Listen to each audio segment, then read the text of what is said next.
안녕하세요. 사연 읽어주는 남녀입니다. 오늘도 와주셔서 감사드리며 그럼 오늘의 사연 바로 시작하겠습니다. 안녕하세요. 저는 마음속에 내 자식을 잠재운 50대 여성입니다. 제 밑으로는 아들 둘이 있었어요. 애아빠가 큰애 10살이 되기도 전에 병으로 죽고 평생 혼자 키운 자식들이죠. 남들은 여자 혼자 아들 둘이 너무 버겁지 않냐고 걱정을 많이 했지만 그렇게 힘들지는 않았습니다. 힘들지 않은 삶이 어디겠어요. 하지만 누구보다도 제게 힘이 되어주던 큰아들 덕에 남편 없이도 힘든 줄 모르고 살았죠. 아버지의 빈자리로 일찍 철이 든 아들은 시키지도 않은 집안일을 나서서 하고 공부도 곧잘 했습니다. 가끔 집에 놀러 오던 여동생은 아들이 아니라 딸을 낳은 거 아니냐며 부러워했어요. 상훈아, 너는 나중에 진짜 좋은 남편 되겠다. 어쩜 남자애가 그렇게 세심하고 착실하니? 누가 보면 딸 있는 집인 줄 알겠어. 별거 아닌데요, 뭐. 칭찬해 주셔서 감사합니다, 이모. 어쩜 저렇게 인사성도 바르고 딱 보면 형부 똑 닮았어. 형부 그렇게 된 거 너무 안타깝지만 상훈이 같은 든든한 아들이 있어 얼마나 다행이야. 그러게 나도 상훈이 없었으면 어떻게 살았을까 싶어. 반면 작은 아들은 좀 달랐습니다. 연년생으로 자라 큰아들이나 작은아들이나 별 차이가 없이 키운 것 같은데 어쩜 그렇게 다른지요. 공부는 담쌓아 노트에는 먼지가 내려앉은 지 오래고 컴퓨터 게임으로 밤을 지새우는 일도 많았어요. 상민아, 게임 좀 그만해. 숙제는 안 할 거야? 할 거야. 아까도 한다고 해놓고 2시간이나 지났잖아. 아유, 한다고. 이것만 끝내고 한다고 했잖아. 너 이 녀석 진짜? 그러고 있는 꼴을 보면 한 번씩 성질이 확 나서 컴퓨터 콘센트를 뽑아버리기도 했어요. 그러면 아들은 불같이 화를 내며 분노를 주체하지 못했죠. 그럴 때마다 나서준 건 큰아들이었습니다. 아이, 진짜 엄마 미쳤어? 너 엄마한테 그게 무슨 말버릇이야. 구상민, 너야말로 미쳤어? 아이, 뭐라 해, 짱나게. 너 앞으로 게임 금지야. 엄마가 분명히 숙제 먼저 하라고 했지? 해야 할 일도 제대로 안 하면서 무슨 게임이야? 네가 뭔데 참견이야. 내가 게임을 하든 숙제를 하든 네가 무슨 상관이냐고. 구상민 너 진짜 안 되겠다. 컴퓨터 상훈이 방으로 옮겨. 그리고 할 때마다 상훈이 허락받고 해. 그런 크고 작은 싸움들이 끊임없었죠. 그러다 보니 작은 아들 때문에 골치 아픈 일도 많았고 말썽을 부리는 통에 학교로 불려가는 일도 잦았어요. 공부를 못하는 건 상관없었어요. 적어도 남에게 피해주는 일은 없어야 하잖아요. 게임 아이템을 학교 친구들에게 강매한다던가 학교 친구들을 PC방에 끌고 가 자기 게임 캐릭터를 키우라고 하는 등 말도 못할 짓을 많이 했죠. 한 학교에 반장하는 형과 문제아 동생인 담임이 학교 선생님들 사이에서도 말이 많았습니다. 죄인처럼 학교에 가면 선생님들의 동정과 연민을 받았어요. 상훈이 어머님, 걱정 많으시겠어요. 아, 예. 죄송합니다, 선생님. 애가 게임에 너무 푹 빠져서 저도 어떻게 해야 할지 모르겠어요. 집에 애 아빠라도 있으면 휘어잡을 수 있을까 싶은데. 요즘 애들 게임에 빠지는 거 문제 많아요. 아빠가 있다고 해서 해결되는 것도 아니고요. 저희 집 애도 틈만 나면 컴퓨터 게임하게 해달라고 하는데 난처할 때가 한두 번이 아니에요. 집에서 못하게 하면 학교 친구들 대동해 PC방 간다고 협박하니 어쩔 수 없이 허락할 수밖에 없었어요. 적어도 집에서 게임하면 밖에서 문제 일으키는 일이 없으니 다행이다 싶었죠. 그렇게 주야장천 게임만 해대니 성적이 뭐 좋았겠나요. 큰아들은 서울권 대학에 갔지만 작은 아들은 대학 문턱도 못 들어갔습니다. 그 와중에 큰아들 대학 등록금을 가지고 트집을 잡는 거예요. 형한테 작년에 1,000만 원 들어갔다면서. 그럼 나도 줘야지. 그게 무슨 말이야? 너한테 왜 줘야 하는데? 그럼 엄마 나랑 형 차별할 셈이야? 형한테는 주고 나한테는 입 싹 닦는다고? 상훈이는 대학 등록금이잖아. 너도 그럼 대학에 가든지. 대학에 가서 쓰던 내가 알아서 쓰든 결국 나한테 투자하는 건 똑같은 거 아니야? 근데 왜 굳이 대학 가는 자식만 챙기는데? 학교 가서 공부하는 돈이랑 게임에 쏟아부을 게 분명한 돈이랑 같아? 무슨 말도 안 되는 소리를 하고 있어? 기가 막혀서 상대도 하지 않으려고 했는데 매일같이 찾아와 그놈의 돈 타령하는 거예요. 종잣돈 삼아 사업이라도 한다길래 못 이기는 척 어쩔 수 없이 돈 1,000만 원 해주고 말았습니다. 얼마나 시달렸으면 차라리 먹고 떨어지라는 심정으로 준 거예요. 다행히 그의 큰아들이 입대하는 바람에 작은아들이 형처럼 달라는 말은 더는 할 수 없게 되었죠. 그 사실을 알게 된 큰아들이 입대해서 받은 월급을 전부 모아 복학 등록금을 마련했거든요. 엄마, 등록금은 이제 내가 알아서 할 테니까 걱정하지 마. 행여 내 핑계 대면서 상민이 그놈이 돈 달래도 절대 주지 말고.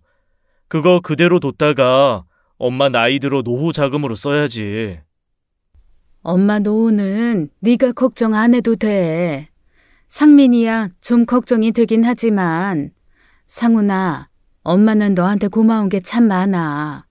그러니까 등록금 걱정하지 말고 편하게 공부해. 악바리처럼 뭐든 너 혼자 다 해내려고 하지 말고, 응? 내가 할 수 있는 일은 내가 해. 엄마 고생시키고 싶지 않아. 아빠도 그걸 원하지 않을 거고.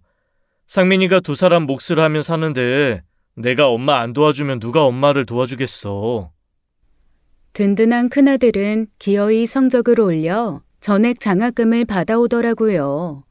작은아들은 그렇게 4년 동안 큰애만큼 저한테 돈을 타갈 생각이었는데 그럴 빌미가 없어지니 나중엔 막무가내였어요. 아이, 돈 주라고. 대학 등록금이라고 생각하고 달라고. 언제는 형만큼이라도 해주라며. 그래서 해줬잖아. 상훈이는 대학 등록금 다 지가 벌고 장학금 타고 다니는데 형한테 든 돈이 없는데 뭘 똑같이 달라는 거야? 아이, 진짜. 구상훈 진짜 인생에 도움도 안 되는 새끼. 너 형한테 그딴 식으로 말할 거야?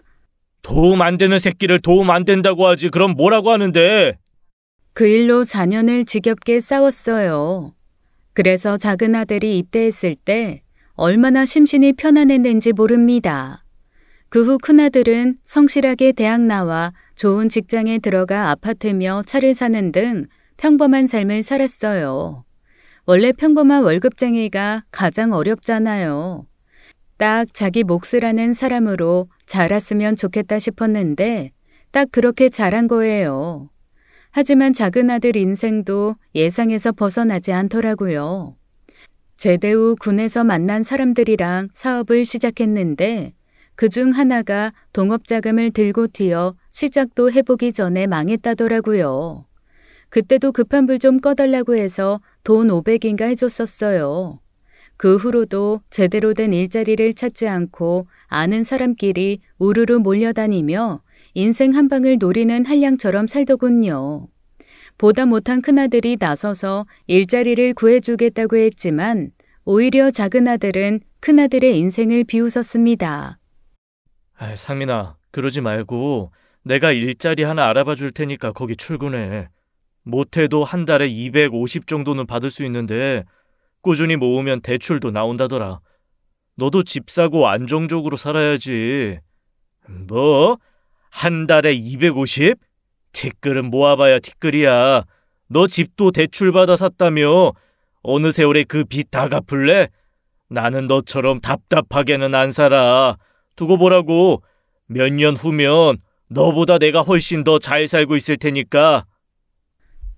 철없는 작은아들은 그렇게 자기 신념을 고집하며 하루살이처럼 살더라고요. 다 큰아들이 그렇게 살겠다는데 뭐 어떻게 하겠어요. 어려서 게임으로 속 썩이는 것도 못 막았는데요. 하지만 그렇게 큰 소리 떵떵 치며 한량같이 사는 애가 뭐 얼마나 잘 살겠습니까? 큰아들이 아파트 대출금을 하루하루 착실하게 갚아나가던 때 작은아들은 틈만 나면 제게 와서 손을 벌리는데요. 성인이 되고부터 맡겨놓은 돈 찾으러 오는 사람처럼 돈을 요구하는데 도저히 안 되겠다 싶더라고요. 한두 번이야 사정이 워낙 힘들고 급하다고 하니 부모된 도리로 도와줬지만 그렇게 도와주다 보니 3번, 4번은 너무 쉬운 거예요. 엄마, 내가 이번에 진짜 기가 막힌 사업 아이템이 있거든? 이거 완전히 대박 아이템이야. 안 하는 사람이 병신이라니까. 엄마가 딱 2천만 해주면 내가 반년 안에 2배로 불려줄게. 이거 완전히 남는 장사잖아. 2배고 3배고 관심 없으니까 그만 가라고. 어? 너는 여기가 무슨 자선단체 사업장인 줄 알아?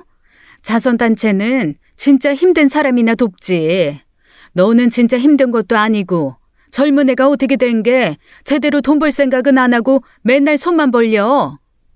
잘해보려고 하는 거잖아, 나도. 누가 그냥 달래? 돌려준다니까. 됐다니까? 다 필요 없으니까 돈 얘기하려거든 찾아오지도 마. 아주 꼴도 보기 싫어. 그렇게 단호하게 내쫓아버리고 나니 처음이 힘들지 결국 마음도 편해지더라고요. 제가 안 도와준다고 해서 작은 아들 상황이 안 좋아지는 게 아니라는 걸 받아들이게 된 거예요. 그렇다고 근심이 아주 없는 건 아니었습니다. 모든 게 완벽하고 부족함 없어 보이는 큰아들에게 유독 여자가 안 생기더라고요. 큰아들 성격상 20대 후반이면 진득하게 만나는 여자친구 하나쯤은 있을 법한데 있나 싶으면 금세 헤어지는 것 같은 거예요. 언니, 상훈이는 결혼 안 한대? 아파트도 있고 차도 있고 직업도 탄탄한데 왜 소식이 없어? 인물이 빠지는 것도 아니고 성격은 두말할 것도 없는데. 그러게 말이야. 결혼 생각이 없는 건 아닌 것 같은데 영 소식이 없네. 언니한테도 별말 안 해? 한번 물어보지.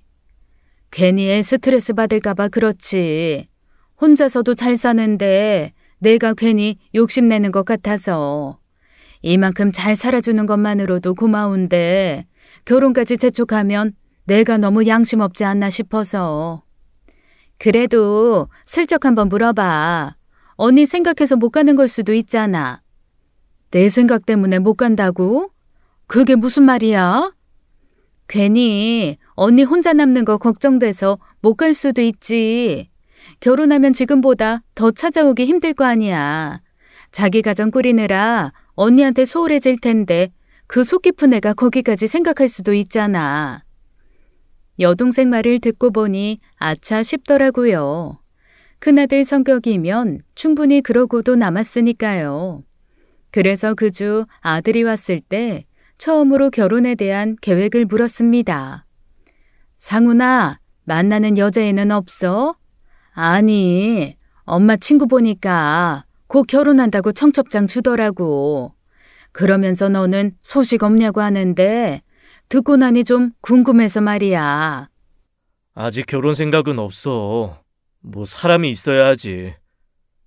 만나는 사람이 없어? 상훈이 너라면 여자애들이 줄을 설 줄 알았는데. 아유, 엄마는 엄마네. 나 생각보다 여자들한테 인기 없어. 놀 줄 몰라 심심하다나. 뭐 예전에 여자친구가 한번 그런 적 있긴 해. 있긴 있었구나. 엄마는 괜히 엄마 때문에 네가 결혼이 늦어지나 해서. 엄마 때문에? 그게 무슨 말이야. 엄마 때문에 늦어지긴 왜 늦어져. 엄마 생각하면 얼른 결혼해서 귀여운 손주 하나 낳아드리고 싶은데 이상하게 뭐 만나는 여자가 없는 건 아닌데 매번 결과가 좀 별로 안 좋아. 잘 만나다가도 갑자기 연락이 끊긴다거나 뭐 느닷없이 헤어지자거나 그런 거 보면 내가 문제가 있나 싶기도 하고. 네가 문제가 있긴 뭐가 있어? 어디 왕족 공주를 갖다 붙여놔 봐. 집안 하나가 좀 딸리지 너 하나 부족한 거 하나도 없어. 아유, 알았네요. 결혼할 사람 생기면 엄마한테 바로 이야기할게. 지금은 만나는 사람도 없고 결혼할 생각도 없어. 생각보다 여유 있는 큰아들의 말에 한시름 놓았죠. 그런데 제 고민을 알게 된 작은아들이 제게 빈정대며 그러는 거예요. 엄마는 형이 결혼하면 잘 살 것 같아? 잘 살지 그럼. 아유, 형은 딱 퐁퐁남 되기 좋은 상대거든.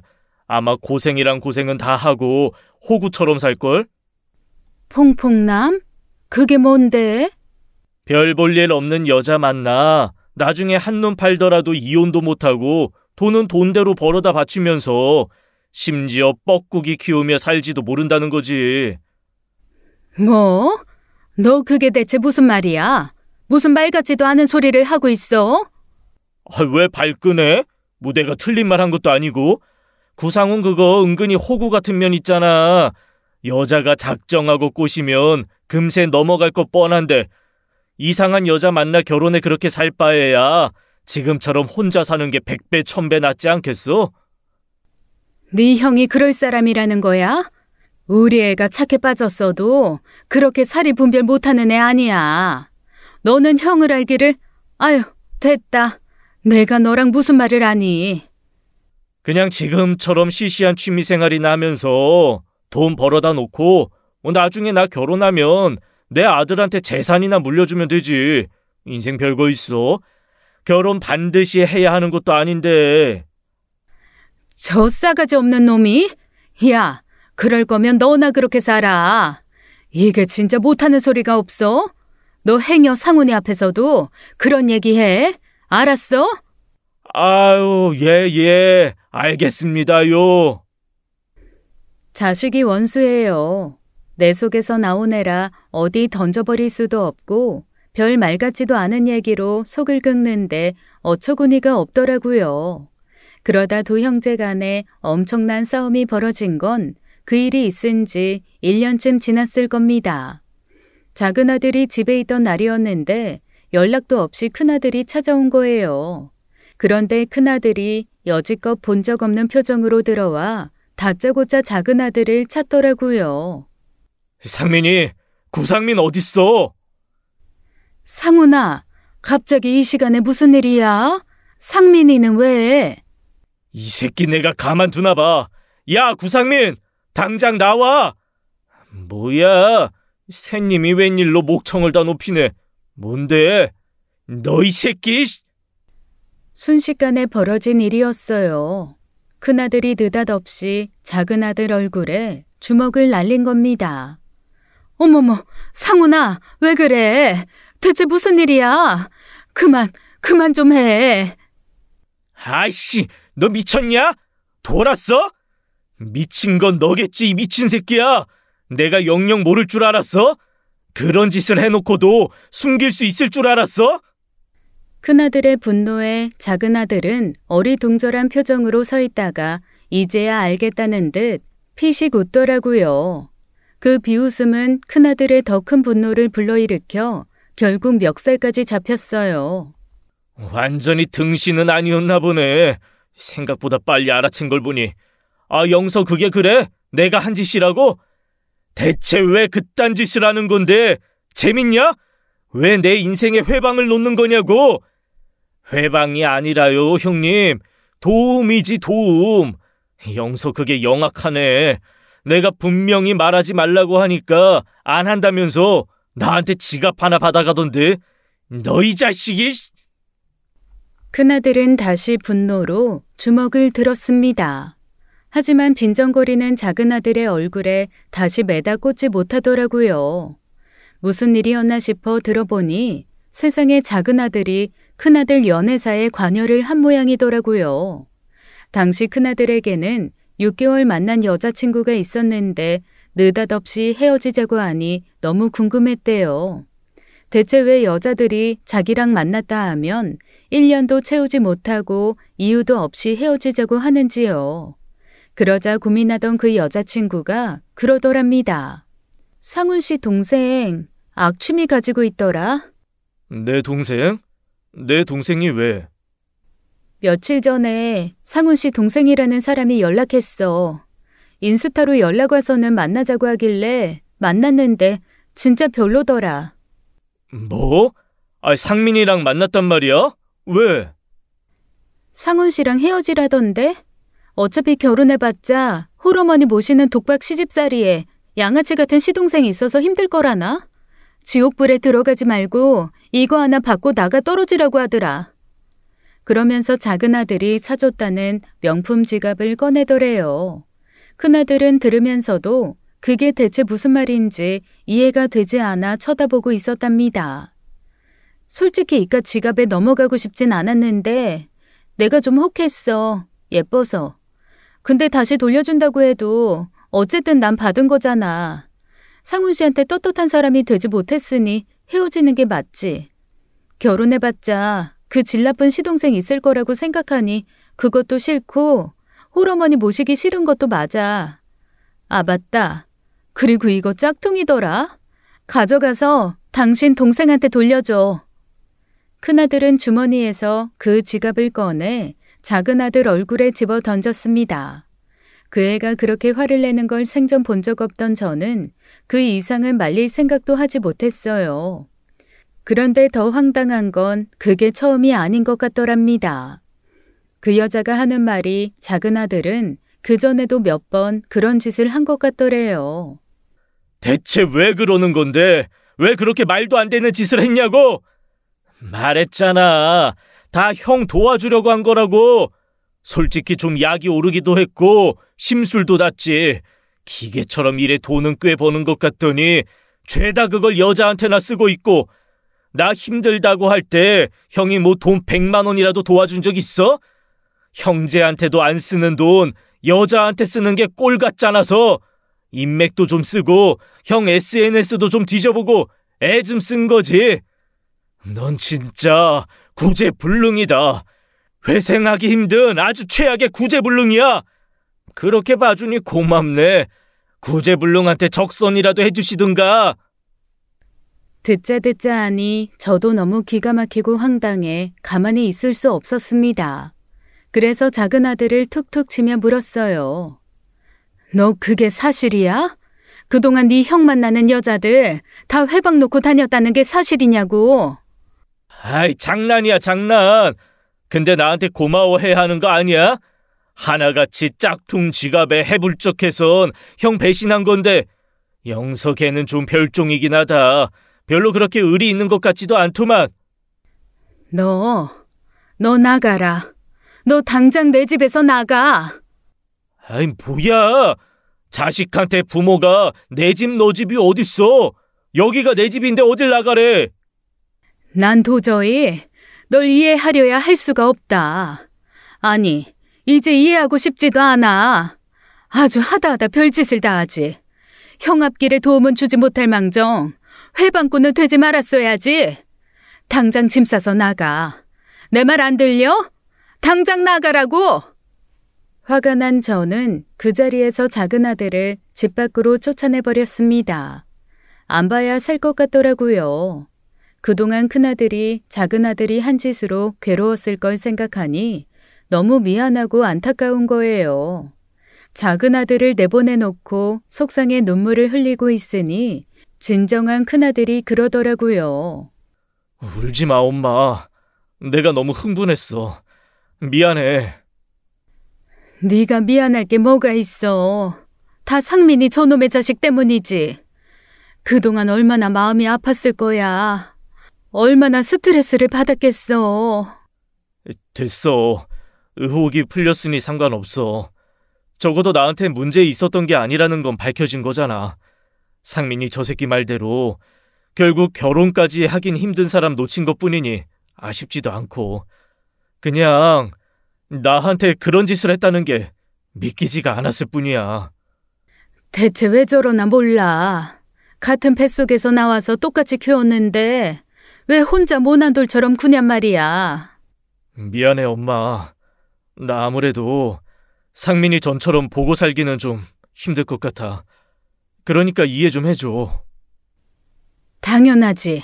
절대 만나지도 말고 연락도 하지 마. 그렇게 두 형제는 남이 되었지만 저는 속이 다 편했습니다. 누군가는 그래도 형제인데 그렇게 남처럼 살게 해선 되냐? 부모 역할을 제대로 하라고 충고하는 사람도 있었어요. 하지만 제 생각은 달랐습니다. 어려서부터 오래 지켜본 건 엄마인 저잖아요. 도움이 안 되면 어떻게든 한쪽을 떨어뜨려 놔야지요. 그렇지 않으면 결국 골마 썩게 되는 걸요. 그 후로 여자 만난다는 소리는 없었지만 어련히 알아서 할까 싶어 한 번도 물은 적이 없습니다. 만나는 여자가 없는 것 같지도 않고 결혼할 여자면 기다리지 않아도 데려올 거라고 생각했으니까요. 그러다 큰아들이 30을 넘긴 어느 날이었어요. 갑자기 함께 동남아 여행을 간다는 거예요. 동남아 여행? 혼자서? 아니, 캄보디아로 먼저 여행 간 친구 있어. 엄마도 알 거야. 고등학교 때 같은 반이었던 정식이. 기억나지.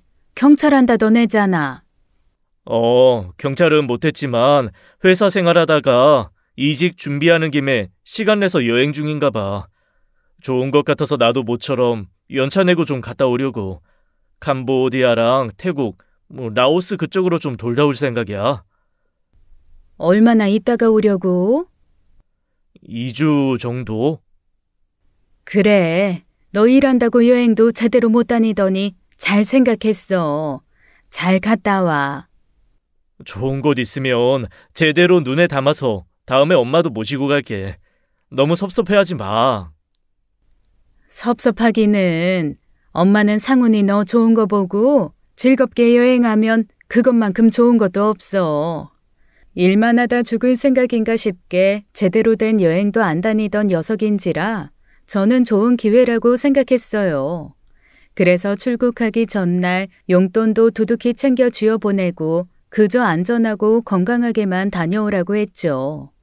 그게 마지막이 될 거라는 생각은 눈꼽만큼도 못하고요. 큰아들이 여행을 떠난 지 일주일쯤 지났을 겁니다. 갑자기 아들 친구 녀석에게 연락이 온 거예요. 이미 아들이 아닌 아들 친구로부터 연락이 왔을 때부터 불안감이 싹트기 시작했죠. 어머니, 정식이에요. 상훈이 친구. 정식아, 무슨 일이야? 상훈이는 뭐하고? 어머니, 죄송해요. 정식아, 왜 그래? 왜 그러는 건데? 아줌마 무섭게 왜 그래? 상훈이가요. 상훈이가 실종됐어요, 어머니. 죄송해요. 제가 찾아보려고 했는데 아무리 찾아도 없어요. 마른 하늘의 날벼락도 그런 날벼락이 없죠. 실종이라뇨. 환한 미소로 인사하며 집을 나서던 아들이 그 먼 타국에서 실종이 됐다는 겁니다. 이틀 전에 여행하던 지역에 억수 같은 비가 쏟아지기 시작했는데 갑자기 불어난 강물에 아들을 비롯한 현지인이 휩쓸려 순식간에 사라져버렸다는 거예요. 뒤늦게 현지 경찰들과 교민들의 도움을 받아 찾아보려고 했지만 못 찾았다면서요. 저는 그 얘기를 듣다 그대로 기절하고 말았습니다. 마침 그 자리에 여동생이 함께 있었기에 망정이지 아무도 없는 집에서 혼자 오랫동안 쓰러져 있을 뻔했어요. 다급하게 저를 응급실로 옮긴 여동생 덕에 병원에서 깨어난 저는 어렴풋이 꿈처럼 남은 그 아이의 목소리에 다시 공포에 떨어야 했죠. 상훈이! 언니, 일단 진정해. 상훈이 친구가 더 알아보고 연락 준다고 했거든? 그러니까 가야 돼. 상훈이 찾으러 가야 돼. 어딜 가? 언니가 거기까지 가서 뭐 할 건데? 거기 홍수 나서 이재민 생기고 안 그래도 복잡해서 와봤자 도움이 안 된대. 그래도 가야지. 그래도 가야지. 내 새끼가 나 찾을 건데. 엄마 찾을 건데. 비켜, 옥경아. 나 가야 돼. 언니, 정신 차려. 위험해. 상훈이가 언니가 오길 바라겠어? 기다려보래. 일단 조금만 기다려보자. 조금만, 응? 저는 저를 막는 여동생 품에 안겨 결국 눈물만 쏟았습니다. 자식이 생사를 알 길이 없다는데도 제가 할 수 있는 게 아무것도 없었어요. 이틀 후 물이 찬 곳에서 서서히 물이 빠지면서 잠기거나 물에 떠오르는 시신이 발견되었지만 아들 시신은 찾지 못했다더라고요. 그러면 살아있는 거 아니야? 우리 상훈이 어딘가에. 희망을 가지고 물었지만 아들 친구는 묵묵부답이었습니다. 바다로 이어진 강에 휩쓸려 여러 날에 걸쳐 바다까지 흘러간 시신도 적지 않을 거라더라고요. 세상에 그렇게 기가 막힌 죽음이 어딨나요? 결국 그쪽에서 공식적인 수색이 종료되면서 저는 머나먼 타국에서 아들을 보내야 했습니다. 내 눈으로 직접 보고 싶어 결국 조카 도움으로 갔는데 거대한 사막에서 바늘을 찾아야 하는 것처럼 막막하더라고요. 어딘가 있을 것 같은데, 분명 살아있을 것 같은데 그 어디에서도 아들의 흔적은 찾을 수가 없었습니다. 결국 공식적으로 사망 처리가 된 큰아들 장례식을 치를 수밖에 없었어요. 처음엔 하지 않고 버티려고 했어요. 언젠간 나타날 거다, 분명히 살아있다, 그 마음으로요. 그런데 주변에서 하나같이 말리더라고요. 상훈 엄마, 그거 상훈이한테 좋은 거 아니야. 상훈이 하늘로 가야 되는데 엄마가 못 놓으면 못 간다고. 그러니까 상훈이 편하게 해주자, 응? 어떻게 놔? 아이고 내 새끼, 아이고 내 새끼야. 엄마 얼굴도 못 보고 엄마 품에 한번 안아주지도 못하고 보내. 아유, 어쩌면 좋아. 하늘도 무심하시지. 어떡하고 많은 사람 중에 상훈이야. 장례를 치르는 동안 4-5번은 졸도했을 겁니다. 시신 없는 장례식이 얼마나 장난 같은 줄 아나요? 입관인데 시신은 없고 관만 덩그러니 있어요. 그런 장례식은 듣지도 보지도 못했습니다. 아들 사진만 품에 안고 창자가 끊어질 듯한 고통으로 사흘 밤낮을 울부짖었어요. 장례식이 끝난 뒤에도 어두운 방에 틀어박혀 시간이 어떻게 지나는지도 모르게 지냈죠. 이따금 여동생과 지인들이 문을 따고 들어와 이것저것 챙겨주었지만 저는 더는 살 의욕이 없었습니다. 작은 아들이 소식을 듣고 장례식부터 왔지만 별 도움도 되지 않았어요. 작은 아들을 보면 더 속상해서 그냥 보고 싶지가 않더라고요. 그렇게 살아도 산 것이 아닌 것처럼 산송장처럼 지내던 어느 날이었어요.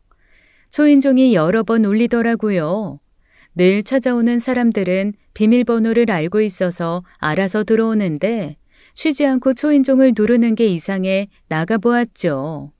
그런데 웬 젊은 여자가 서 있는 거예요. 누구?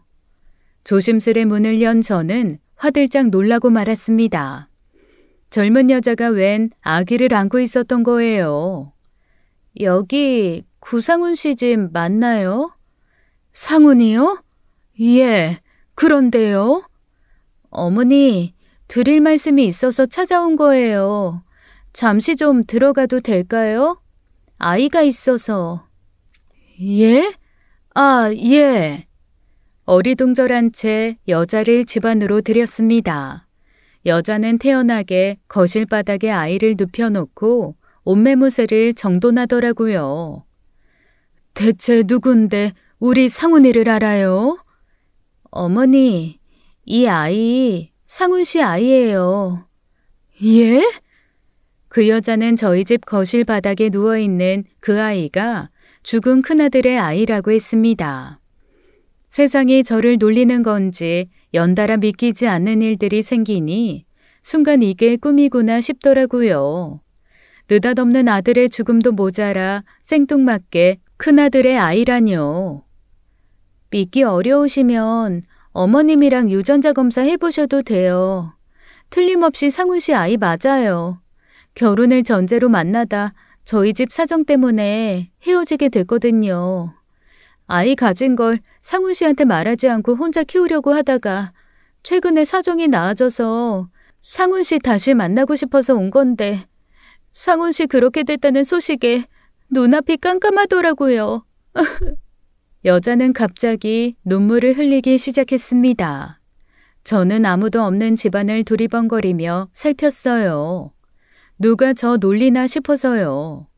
그 여자 말로는 연애하다 헤어진 후 임신 사실을 알게 되고 혼자 낳았다는데 믿을 수가 있어야죠. 결국 그 여자 말대로 저는 유전자 검사부터 했습니다. 조카 도움을 받아 공신력 있는 곳에서 검사를 했는데 놀랍게도 진짜 제 손주로 나온 거예요. 여자는 놀라지도 않고 태연히 그러더라고요. 아빠 얼굴 한번 본 적 없지만 그래도 할머니라도 만날 수 있게 돼서 정말 다행이에요. 이거 좋아해야 하는지 슬퍼해야 하는지 모르겠네요. 아이는 어떻게 키울 생각이에요? 사는 곳은 어딘데요? 사실 하던 일을 다 그만두고 아이를 낳았어요. 원래는 상훈 씨 만나서 얘기 나눠보려고 했는데 현재로서는 갈 곳이 정해지지 않았고요. 어머님만 괜찮으시면 잠시만이라도 여기 지내도 될까요? 안 될 리가 없었죠. 저는 내심 그 여자, 그러니까 내 며느리가 될 뻔한 그 아이가 남아줬으면 했거든요. 아들을 똑 닮은 손주를 계속 보고 싶었으니까요. 그래서 저는 당분간 그 여자를 제 집에 머물게 했습니다. 그 소식을 들은 여동생은 기가 막힌다고 하면서 갑자기 아들 재산에 대해 묻더라고요. 그럼 상훈이 재산은 다 걔한테 가는 거네? 재산? 아무래도 그렇지. 자식인데 상속해야지. 언니, 바로 그렇게 해주지 마. 어차피 언니 아니면 상훈이 자식인 거 밝히는 거 쉽지 않을 텐데. 왜? 왜긴 왜야. 언니 그 애 보고 살고 싶다며. 근데 애 엄마가 상훈이 재산만 꿀꺽하고 평생 애 안 보여주면 어떡해? 그래도 괜찮겠어? 그건 안 될 일이었어요. 그 애를 머물게 한 이유는 다 우리 큰아들 핏줄 때문인 건데 재산을 넘겨주면 모든 걸 빼앗기게 되는 셈이잖아요. 그래서 저는 고민 끝에 그 여자를 불러다가 이야기했습니다. 상황이 이렇게 돼서 복잡하지만 경준이가 받아야 할 상속 재산은 좀 나중에 주고 싶은데 어떻게 생각해요? 나중에요? 나중에 언제? 글쎄요. 10년이든 5년이든 나는 좀 이따가 주고 싶어요. 어머니, 좀 당황스럽네요. 엄밀히 말해 그 돈은 상훈 씨 아들인 경준이 거고 법적 후견인은 친모인 저인데 그 재산을 관리해도 제가 하는 게 맞다고 생각해요. 내가 뭐 필요해서 쓰려고 하는 게 아니라 그냥 자식 잃은 부모 욕심이라고 생각해줘요. 나는 아가씨랑 경준이가 내 집에서 좀 머물러 줬으면 좋겠거든요. 상훈이 간 지 얼마 되지도 않았고 경준이 보면 우리 상훈이 생각이 나고 내가 이렇게 부탁할게요. 당분간만 같이 지내면서 경준이 좀 보게 해줘요. 여자는 생각지도 못했다는 듯 곤란한 표정을 지었습니다. 하지만 저도 순순히 물러날 생각은 없었어요. 막무가내로 달라고 하면 법적으로 질질 끌어서라도 붙들어 놔야지 싶었으니까요. 다행히 여자는 순순히 제 요구를 들어주었습니다. 그러면서 똑같이 제안을 하더라고요. 좋아요, 어머니. 대신 저도 부탁이 있어요. 제가 원래 일을 하던 사람이에요. 그래서 아이 키우면서 집안에 있는 게 너무 힘들어서요. 괜찮으시면 아이 맡기고 저 일 다니고 싶어요. 그거야 얼마든지 그래도 좋아요. 경준이는 내가 볼 테니까 걱정하지 말고 다녀요. 그렇게 저는 얼마 전까지만 해도 세상에 존재하는 줄도 몰랐던 며느리 손주와 함께 살게 된 거예요. 사람의 힘이란 게 참 신기해요. 얼마 전까지만 해도 숨만 쉬어도 그 들이마시는 숨에도 속이 말라 죽을 것 같더니 방긋방긋 웃는 애를 보고 있으니 사라지는 거예요. 까마득히 멀어진 아들 어렸을 때 모습이 생각나 웃으며 보다가도 눈물 짓는 날도 많았죠. 갑자기 나타난 손주가 내 목숨을 살렸다. 큰아들이 이러라고 남겨놓고 갔나 싶었죠. 그런데 좀 마음이 쓰이는 게 있었습니다. 바로 큰아들이 좋아 만났다는 그 며느리 때문이었어요. 며칠 지내보니 이상하게도 큰아들이 좋아할 만한 구석이 없는데 싶었거든요. 나갔다 들어오면 어렴풋이 담배와 술 냄새가 났고 전화 통화하는 목소리도 경박스럽기 그지없었어요. 제가 있는 집이라 조심하는 것 같았지만 불쑥불쑥 욕설이 나오기도 하고요. 하지만 그 애한테 이상한 의문을 품거나 질문을 하게 되면 손주를 데리고 가버릴 것 같아 아무것도 묻지 못했습니다. 같이 산다고 해서 집안일을 뭐 거드는 것도 없었어요. 저한테 애 맡기고 일하고 싶다고 하더니 정말로 애를 맡기고 손 하나 까딱 안 하더군요. 참다 딱 하나 물은 게 그거였습니다. 근데 우리 상훈이는 어떻게 만난 거예요? 네? 아, 소개팅으로 만났어요. 예? 아, 그렇구나. 근데 그걸 한 번만 물은 건 아니거든요. 두세 번 같은 질문을 했는데 만난 이유가 물을 때마다 달라졌어요. 처음엔 거래처 인연으로 만나게 됐다. 자기가 큰아들 회사 계약직으로 들어가게 됐다가 만나게 됐다더니 이번엔 소개팅으로 만나게 됐다는 거예요. 그러니 수상해도 너무 수상하잖아요. 만나면 안 될 곳에서 만나지 않은 이상 왜 그런 거짓말을 하겠어요. 작은아들은 몰라도 큰아들 속은 어느 정도 짐작하고 살았다고 생각했는데 그게 아니었죠. 게다가 그게 전부가 아니었습니다. 어머니, 죄송한데 저 한 50만 빌릴 수 있을까요? 50? 그래요. 감사합니다. 저한테 한 푼, 두 푼 돈을 빌리는 거예요. 처음 한두 번은 얼떨결에 필요해서 그랬나 보다 하고 줬는데 그 횟수가 점점 잦아지는 겁니다. 하도 빌려주란 말은 하고 갚을 생각을 안 하길래 한 번은 물어봤어요. 근데 왜 그렇게 돈이 필요해요? 네? 아, 경준이 때문에요. 이것저것 들어가는 돈이 많네요. 아, 근데 어차피 경준이 양육비는 경준이가 받을 상훈 씨 재산으로 들어가는 거잖아요. 그냥 미리 준 셈 쳐주세요. 그런 이야기를 대놓고 뻔뻔하게 하는 사람이니 제가 큰아들 짝으로 감히 상상이나 하겠냐고요. 그러다 진짜 이상하다 싶은 것을 보고야 말았습니다. 큰아들이 그렇게 되고 나서 자기 딴에는 하나 남은 자식이라고 작은아들이 집을 자주 드나들었거든요. 저도 처음엔 형한테 애가 있었다는 사실에 놀라더니 자주 와서 삼촌이라고 놀아주기도 하고요.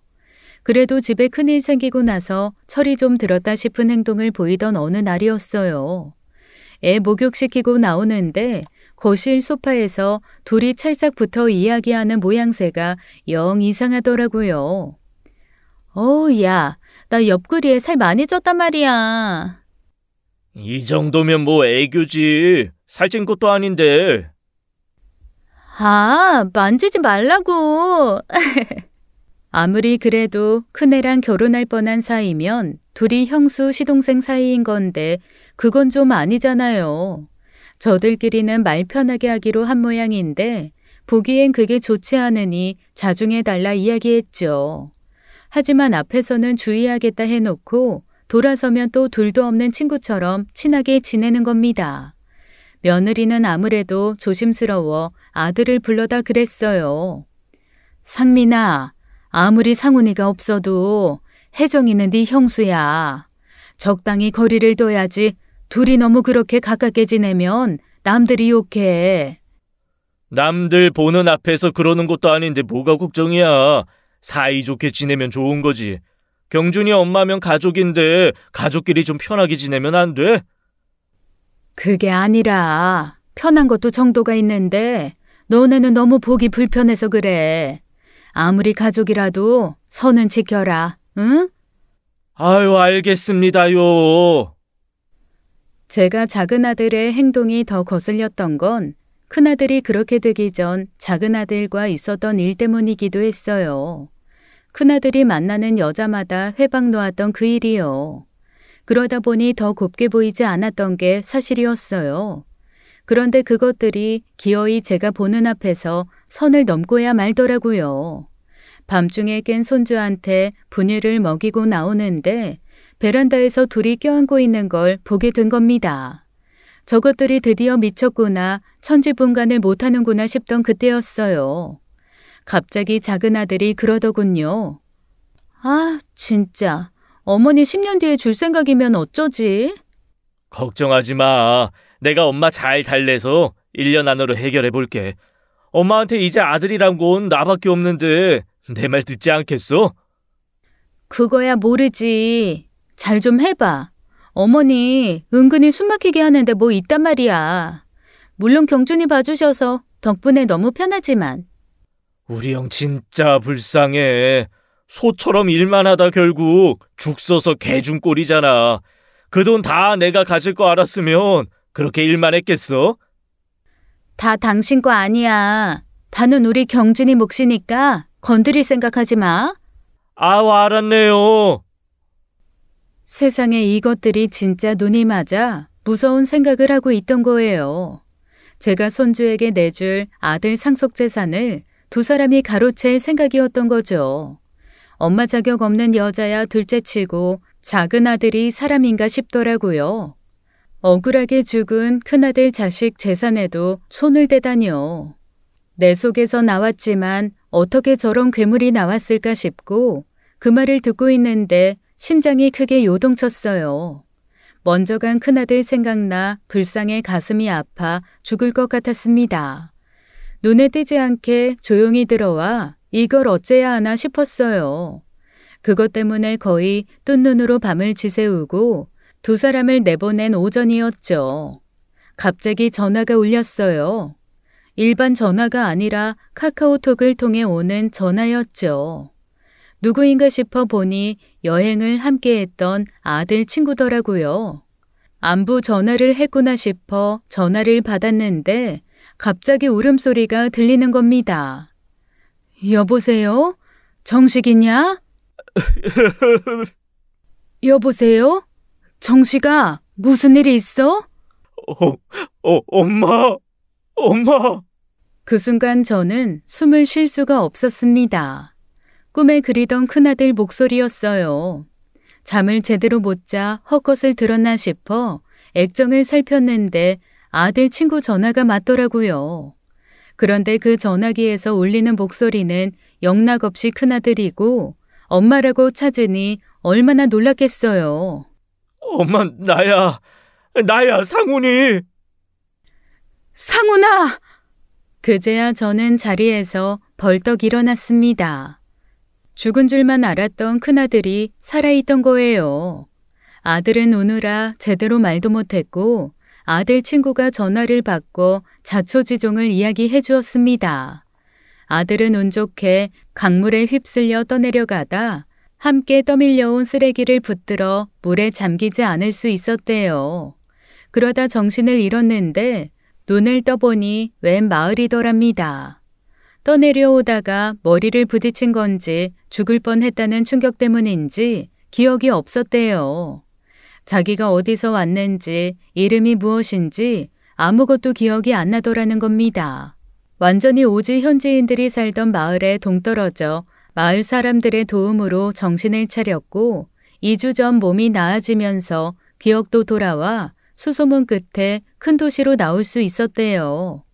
고맙게도 아들 친구놈이 장례식이 끝나자마자 다시 그곳으로 가 아들을 찾으러 다녔답니다. 아무리 생각해도 상훈이가 살아있을 것 같아서 포기할 수가 없었어요. 제가 오자고 한 여행에서 그렇게 돼서 죄책감도 너무 컸고, 어머니, 상훈이 찾았어요. 생각보다 건강하고 병원에서 큰 이상은 없대요. 여권 문제만 해결되면 금방 돌아갈 수 있을 것 같아요. 아이고, 하나님 부처님 천지신명님 감사합니다. 감사합니다. 한바탕 아들을 붙들고 오열한 저는 문득 손주가 보여 아들에게 얘기해 주었어요. 너 지금 내가 누구랑 같이 지내고 있는지 알면 까무라칠 거야. 그게 무슨 말이야? 상훈이 너 오자마자 아빠 되게 생겼어. 너 닮아서 애가 똑 부러지고 예쁘다. 어? 애? 애 아빠? 엄마 그게 대체 무슨 말이야? 얼떨떨하겠지. 생각지도 못한 애가 있었다니 얼마나 놀라겠어. 혜정이 기억은 나지? 혜정이가 네 애를 낳았대. 엄마 그게 무슨 말이야? 혜정이라니? 혜정이가 누군데? 저는 그때까지만 해도 큰아들이 아직 기억이 제대로 돌아오지 않은 거라고 생각했어요. 그런데 아들은 시종일관 며느리를 모른다고 하는 겁니다. 엄마, 나 진짜 그런 사람 몰라. 지금 사진 보내줄 수 있어? 혜정이라니. 내가 만났던 여자친구 중에는 그런 사람 없는데 애가 얼마나 됐다고? 애가 지금 막 10개월 됐는데. 10개월? 엄마, 나 그때 여자친구 있었어. 정석영이라고 하는 비서실에서 근무하는 여자애. 단발머리에 키는 나보다 한두 뼘 정도 작은 아담한 애야. 아닌데? 키가 딱 상민이만 해. 좀 커. 그러면 나 정말 모르는 사람이야. 근데 그 여자가 내 아이를 낳았다고 왔다고? 이게 대체 무슨... 그럴 리가 없어, 상훈아. 내가 혹시 몰라서 나랑 유전자 검사도 했는데 조손관계라고 했다니까. 조손관계? 그러다 문득 지난밤 두 사람이 나눴던 대화가 생각나 아들에게도 이야기했어요. 제 이야기를 곱씹던 큰아들은 갑자기 돌연 심각한 목소리로 그러더군요. 엄마, 일단 나 살아있다는 거 아무한테도 말하지 마. 아무한테도? 아무한테도. 이모한테도 말하지 마. 알았지? 나 조만간 갈게. 그렇게 저는 큰아들이 돌아오기만을 손꼽아 기다렸습니다. 그로부터 일주일 정도 걸렸을 거예요. 아들이 이미 사망신고가 된 상황이라 좀 복잡했지만 결국 살아서 우리나라 땅을 밟은 거죠. 애엄마인 그 여자에게는 일이 있다고 애를 맡겨두고 공항에 나와 아들을 붙들고 얼마나 울었는지요. 건강하다더니 그새 살이 말도 못하게 빠져 하마터면 못 알아볼 뻔했습니다. 그야말로 지옥에서 살아 돌아온 것처럼 보이더라고요. 눈물의 상봉도 잠시 아들과 저는 살던 집으로 향했습니다. 아들은 깊은 생각에 잠겨 창밖만 오랫동안 내다보았어요. 집에 도착해 함께 들어가자고 하니 문을 살짝 열어놓고 저 먼저 들어가라고 하더라고요. 저는 순순히 아들이 시키는 대로 했고 들어가니 여느 때처럼 작은 아들과 그 여자가 있었습니다. 어머니 오셨어요? 경준이가 어머니 많이 찾았어요. 2달 사이에 할머니 정이 많이 들었는지 엄마보다 할머니를 찾아 큰일이네요. 엄만 좋겠네. 손주가 엄마 바라기라 형 닮아 그런가? 상훈 씨 닮아 효자 될 것 같아서 다행이에요. 오자마자 제 품에 애를 맡기며 자기들끼리 하하호호 잘도 떠들더라고요. 그때 뒤에서 아들이 다가왔어요. 누가 내 아들이라고? 두 사람은 무슨 소리인가 싶어 고개를 쭉 빼더군요. 그때 저는 큰아들이 기억을 잃은 게 아니라 정말로 그 여자를 모른다는 말이 진실이란 걸 알았습니다. 제 형을 보자마자 사색이 된 작은 아들과 달리 그 여자는 처음 보는 사람인 양 어리둥절한 표정을 지었거든요. 세상에 어떤 여자가 자기 애 아빠를 그런 표정으로 쳐다볼까 싶게요. 형? 형이야? 누가 내 아들이라는 거야, 임마? 엄마, 이 여자야? 김혜정이라는 여자가?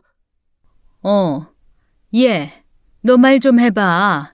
상훈이랑 결혼 준비하려고 했다면서 왜 애가 처음 본 것처럼 그러고 있니? 네? 그럼 이 사람이 구상훈 씨? 그게... 이봐요, 나 알아요? 나 만난 적 있어요? 어디서 만났는데요? 큰아들의 물음에 그 여자는 아무 말도 하지 못했습니다. 어이가 없기도 어이가 없었지만 이해가 되지 않았어요. 분명 제가 직접 믿을 만한 기관을 찾아 유전자 검사를 했거든요. 근데 대체 그 유전자 검사는 어떻게 된 거야? 대체 그럼 상훈이 너를 어떻게 알고 이 집에 들어왔냐고. 유전자 검사는 잘못된 거 없어. 그게 무슨 소리야? 네 아들이 아니라며. 조손관계 엄마 손주 맞을 거야. 그게 내가 아닐 뿐이지. 아니라면? 어머, 설마 상민이 너? 저는 기겁하며 작은 아들을 보았고 작은 아들은 망연자실하며 뒷머리나 박박 긁더라고요. 그러니까 이 모든 게 작은 아들과 그 여자의 연기이자 쇼였던 겁니다. 제가 큰아들을 잃고 판단력이 흐려지고 제대로 생각할 수 없게 된 틈을 타 벌인 일이었어요. 그러니까 경준이 그 애는 제 손자는 맞았습니다. 큰아들이 아니라 작은 아들의 자식일 뿐이었어요. 그 두 사람은 죽은 큰아들의 재산이 탐나 그런 짓을 벌인 거죠. 저한테 말도 없이 같이 동거하던 여자와 애를 낳았던 거예요. 자기 아들은 큰아들의 자식으로 둔갑시켜 제가 받은 아들의 상속권을 자기 아들에게 줄 셈이었고요. 제가 손주에게 큰아들 재산을 바로 상속하지 않았던 게 신의 한 수였던 셈이었습니다. 상민이 너 이 자식 어떻게 그럴 수가 있어? 그 와중에 어떻게 그런 끔찍한 생각을 해? 아이씨, 산 사람은 살아야 할 거 아니야. 어차피 엄마는 그 돈 필요도 없으면서 내가 달라고 했으면 순순히 줬겠어? 내가 진짜 기가 막혀서 말도 안 나오지. 너 같은 것도 자식이라고. 널 낳고 내가 미역국을 먹었어. 아까워 죽겠어 정말로. 상민 씨, 그럼 어떻게 되는 거야? 우리 경준이는. 뭘 어떻게 되긴 어떻게 돼. 그냥 새 된 거지. 에이씨, 대체 어떻게 된 거야? 형도 쇼한 거야? 정말 너는 갱생이 불가능하구나. 내가 죽기를 기다린 혈연 같은 거 나 필요 없다. 지금 당장 이 집에서 나가. 저 여자 그리고 네 자식 데리고 지금 당장. 아이씨, 개선 장군 납셨네. 간다고요. 가! 잘한 것도 없으면서 잘못했다 싹싹 빌지는 못할 망정 그렇게 큰 소리치고 가더라고요. 큰아들은 거기서 멈추지 않았습니다. 그동안 있었던 일로 여자와 작은 아들을 상대로 사기죄를 물어 고소를 했어요. 부당이득 반환 청구, 손해배상 청구도 빼놓지 않고요. 사실상 거의 여자가 주도적으로 벌인 일이었지만 작은 아들도 틀림없는 공범이었죠. 작은 아들은 뒤늦게 형제끼리 선 넘는 거 아니냐고 적당히 넘어갈 수 있는 일을 키우지 말라고 협박하더군요. 하지만 죽다 살아난 큰아들이 뭐가 무섭고 잃었던 아들을 되찾은 제가 뭐가 두렵겠어요. 할 수 있는 한 최대한의 법적 처벌을 받도록 힘을 썼죠. 피해 금액이 크지 않아서 사실 큰 처벌은 아니었지만 저는 그 일로 작은 아들을 완전히 마음에서 놓을 수 있었습니다. 자식이라는 이유로 안타깝고 미안한 마음을 조금이라도 가질 필요가 없었어요. 그 후 저는 작은 아들이 행여 찾아오기라도 할까봐 큰아들이 마련한 집으로 이사해 함께 살았어요. 그러다 큰아들이 데려온 진짜 며느리감과 함께 살기 시작했고 며느리는 얼마 전 첫 아이를 출산했죠. 그렇게 작은 아들의 존재가 잊혀가던 와중 여동생한테 연락이 오더라고요. 언니, 상민이 돈 필요하대. 그걸 왜 나한테 얘기해? 기막히라고 전해주는 거야.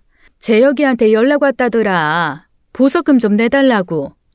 뭐? 그럼 지금 구치소에 있다는 거야? 아휴, 가지가지 하네. 재혁이가 모르쇠 하고 끊어버렸대. 그러면서 언니한테도 연락 가겠다고 이모 걱정된다고 말해주더라. 언니, 마음 단단히 먹어. 단단히 먹을 것도 없어. 내 자식은 상훈이 하나니까. 자식한테 정 떨어지면 아무리 부모라도 매정해지는 법이죠. 구치소에 들어가 보석금이 필요하다는데 안타까운 마음은커녕 들어가서 정신이나 차렸으면 싶었습니다. 사람은 쉽게 바뀌지 않는 법이니까요. 전 오래전 이미 작은 아들은 가슴에 묻어두기로 했어요. 아마 다시 꺼내보지 않을 가슴속 아주 깊은 곳에 묻어두었죠. 얼마 남지 않은 세월 당장 눈앞에 있는 자식들 챙기며 살아가야겠습니다. 지금까지 사연 읽어주는 남녀였습니다. 끝까지 시청해주신 여러분 감사드리며 저희는 다음 사연으로 돌아올게요. 감사합니다.